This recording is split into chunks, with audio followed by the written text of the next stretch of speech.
वज़ीर दफ़ा ख्वाजा आसिफ साहब हमारे साथ मौजूद हैं, वज़ीर ख़ारजा भी रहे हैं, तो इसलिए आज एक अहम जो मौजू है उस पर भी हम बात करेंगे। आप जानते हैं कि आज मकबूजा जम्मू कश्मीर में जो रियासती असम्बली का जो इलेक्शन हो रहा है वो एक ऐसे माहौल में हो रहा है जब तकरीबन तमाम हुर्रियत क़यादत जो है वो भारत की जेलों में है, और इसमें डॉक्टर कासिम फ़ख्तू साहब भी हैं जो पिछले 28 साल से जेल में हैं। लेकिन जो आज इलेक्शन का प्रोसेस है, ये क्या प्रोसेस है? मकबूजा जम्मू कश्मीर में 18 सितंबर से 1 अक्टूबर तक सूबाई असम्बली यानी कि रियासती असम्बली की 90 सीटों पर इलेक्शन का इनकाद हो रहा है। जम्मू डिवीज़न की 43 और कश्मीर डिवीज़न की 47 सीटें हैं। और पहले मरहले में वादी के अंदर आज अनंतनाग में, पलवामा, शोपियान और कोलगाम, जबकि जम्मू डिवीज़न में डोडा और किश्तवाड़ के इलाकों में आज इलेक्शन हुआ है। और इस इलेक्शन में एक अहम चीज़ यह है कि नेशनल कॉन्फ्रेंस और कांग्रेस के दरमियान एक अलाइंस है, और पीडीपी की सरबराह महबूबा मुफ्ती जो हैं वो 370 और 35A की मनसूखी के ख़िलाफ़ एहतजाज में हिस्सा नहीं ले रही, लेकिन उनकी पार्टी एहतजाज में हिस्सा ले रही है। जो मीरवाइज़ उमर फ़ारूक साहब हैं जो हुर्रियत कॉन्फ्रेंस के सरबराह हैं, उन्होंने ये कहा है these elections were rendered meaningless even before they were announced. अच्छा, अब ख्वाजा साहब मेरा सवाल आपसे ये है कि नेशनल कॉन्फ्रेंस जो लेड बाय उमर अब्दुल्ला है, लेकिन फ़ारूक अब्दुल्ला साहब जो उनके वालिद हैं उनका भी काफ़ी असर है, और कांग्रेस ये पहले भी एक दूसरे के इत्तेहादी थे, और शेख अब्दुल्ला साहब जो फ़ारूक अब्दुल्ला के वालिद हैं उन्होंने और नेहरू ने तय किया था 370 और 35 से। अब ये दोनों पार्टियां जो है नेशनल कॉन्फ्रेंस और कांग्रेस आज इलेक्शन में ये कह रही हैं जी कि अगर हम जीत गए तो हम 370 और 35A को उसकी सस्पेंशन को ख़त्म कर देंगे। आपको लगता है कि ये पॉसिबल है? मेरा ख्याल है पॉसिबल है। देखें, बड़ी पोटेंट इस वक्त प्रेजेंस है वहाँ पे कांग्रेस की भी और नेशनल कांग्रेस की भी, दोनों की।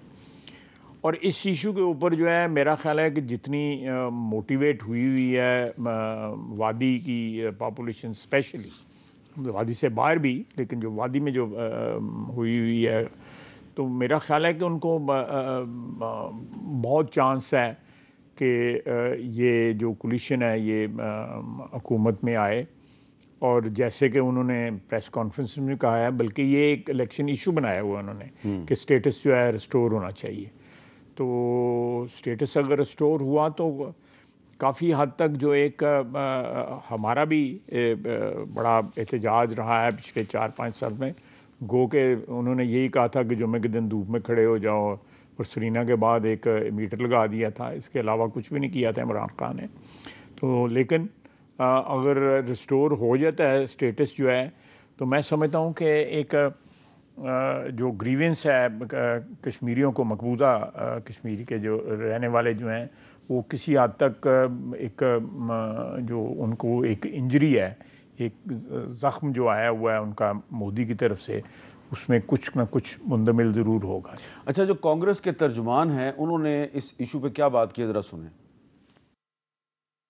कश्मीर का दिल जख्मों से भरा हुआ, उन जख्मों पर मलहम लगाने का वक्त आ गया है। सबसे पहली प्राथमिकता हमारी ये है कि जम्मू कश्मीर को फिर से स्टेट का दर्जा मिले। जम्मू कश्मीर एक ऐसी रियासत जिसका हक छीन लिया गया, एक स्टेट था उससे स्टेटहुड छीन ली गई, उसको यूनियन टेरिटरी बना दिया। वो हक उसका फिर से मिलना जरूरी है, और ये हक हम दिलवाएंगे। ये कांग्रेस कह रही है जी कि ये हक हम दिलवाएंगे, तो क्या हम ये कह सकते हैं कि आज पाकिस्तान की जो रियासत है और इंडियन कांग्रेस जो है वो एक पेज और नेशनल कांग्रेस एक पेज पे आ गए इस इशू पे? बिल्कुल, हमारा भी ये डिमांड है। जब से ये मोदी साहब ने ये वार किया हुआ है, एक कारी ज़रब लगाई हुई है कश्मीर के स्टेटस के ऊपर, अगर ये रिस्टोर हो जाता है, इस इलेक्शन में ये लोग जीत जाते हैं, ये रिस्टोर कर देते हैं, तो कश्मीर के लोगों का आपको पता है उसके बाद कितना एहतजाज हुआ था, और कितनी जो है उसके ऊपर कश्मीरियों के जो है वो किलिंग्स हुई, कश्मीरियों को जिस तरह ब्रूटली जो है वो ये मैं किया गया। आप दोबारा, मैं उस इशू की तरफ नहीं जा रहा, लेकिन आपने जो 5 अगस्त 2019 का जो वाक़या है जिस दिन 370 को सस्पेंड किया गया, इससे सिर्फ एक महीना पहले जनरल आसिम मुनीर को DGISI के ओहदे से हटा के फैज़ हमीद को DGISI बनाया गया था। और फिर इस वाक़े के बाद, यानी कि इतना बड़ा वाक़या हो गया जब इमरान खान ने कहा कि मोदी जो है ये हिटलर है, और कुछ महीनों के कुछ अरसे के बाद सीज़ फायर हो गया लाइन ऑफ कंट्रोल पे। तो वज़ीर आज़म जो भी था, लेकिन लाइन ऑफ कंट्रोल पे सीज़ फायर दोनों फ़ौजों के दरमियान हुआ, और उसमें जो बैकडोर चैनल से अजीत डोवल के साथ डिप्लोमेसी थी वो भी जनरल बाजवा और फैज़ हमीद ने की।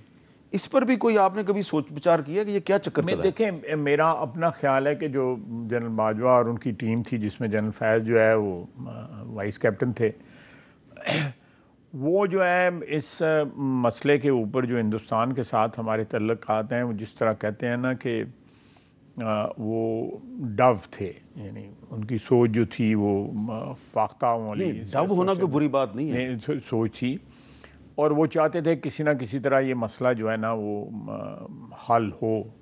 हल वो नहीं जो आप और मैं चाहते हैं, नॉट बसीयत कश्मीरी बल्कि पाकिस्तानी कॉन्स्टिट्यूशन ऑफ पाकिस्तान के मुताबिक है। तो आर्टिकल 257 के मुताबिक तो आपने UN रेजोल्यूशन के मुताबिक मसला हल करना। बिल्कुल, ये हमारा प्लेज है। हाँ। जो भी आइन पे कसम उठाता है वो साथ ये प्लेज करता है, चाहे वो फौज का कोई बंदा हो, चाहे वो सियासतदान हो। लेकिन इसमें मीर साहब, एक आपको याद होगा अभी चंद दिन पहले मेरा है शंदाना गुलजार साहब ने TV पे कहा है कि मोदी को ने अप्रोच किया वाशिंगटन ने, और बाइडन का फ़ोन आया और उनके कहने के ऊपर हमने उसको रिहा किया अभिनंदन को।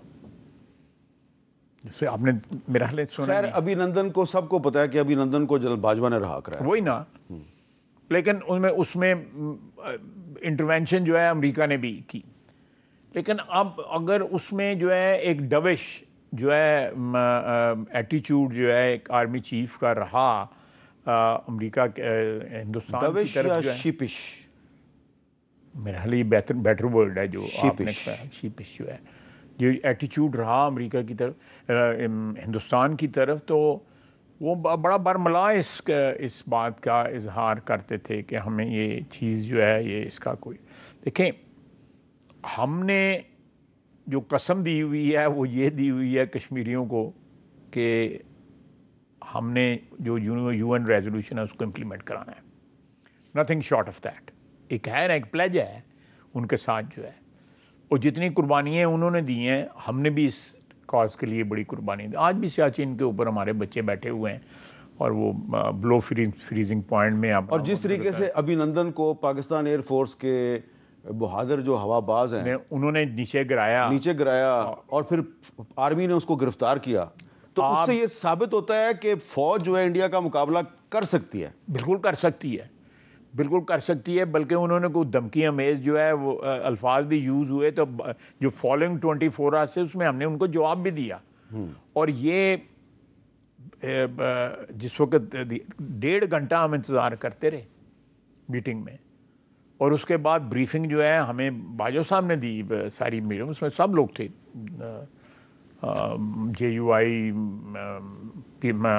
अपना PMLN, PTI, सारी पार्टियां मौजूद थीं, और वो कन्विंस करते रहे इमरान खान को कि आप आके मीटिंग जो है प्रिसाइड करें, लेकिन नहीं आया। वो किसी भी मीटिंग में हमारे साथ नहीं बैठता था।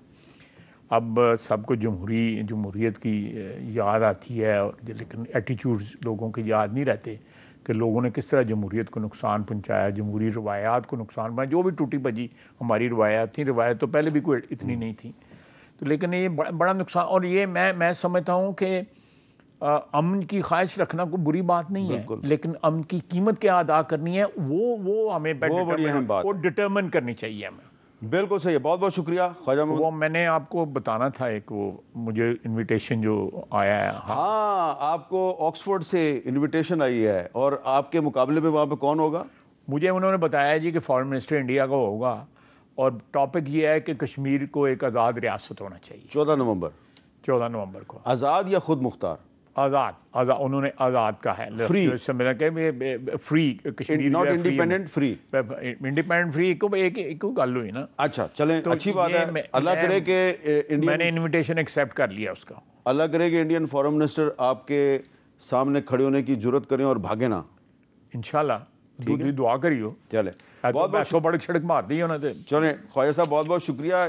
और मैं चलते चलते सिर्फ यही कहूँ कि जो पाकिस्तान के आइन का आर्टिकल 257 है उसके मुताबिक पाकिस्तान की हुकूमत और पाकिस्तानी अवाम जो हैं उनका फ़र्ज़ ये है कि मसला कश्मीर को अक़वाम मुत्तहिदा की करारदादों के तहत हल करवाना है।